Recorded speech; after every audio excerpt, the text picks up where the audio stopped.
Dubai airport terminal 1-ൽ പ്രവർത്തനം പുനരാരംഭിച്ചിട്ടുണ്ട്.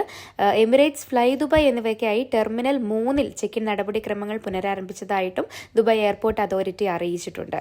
മറ്റു വിമാനങ്ങൾ ദുബായ് എയർപോർട്ടിൽ എത്തുന്നതിനും പുറപ്പെടുന്നതിനുമൊക്കെ ഇനിയും കാലതാമസം ഉണ്ടായേക്കാമെന്നും ദുബായ് എയർപോർട്ട് അതോറിറ്റി അറിയിച്ചു.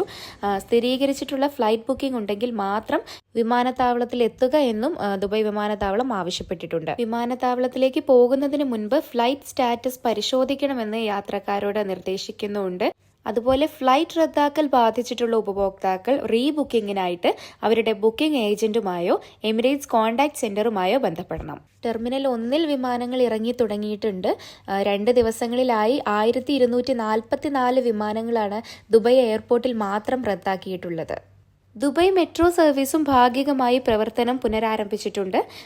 ചില സ്റ്റേഷനുകളിൽ അറ്റകുറ്റപ്പണികൾ നടക്കുന്നതുകൊണ്ട് തന്നെ റെഡ് ലൈനിൽ സെന്റർ പോയിന്റ് മുതൽ ബിസിനസ് ബേ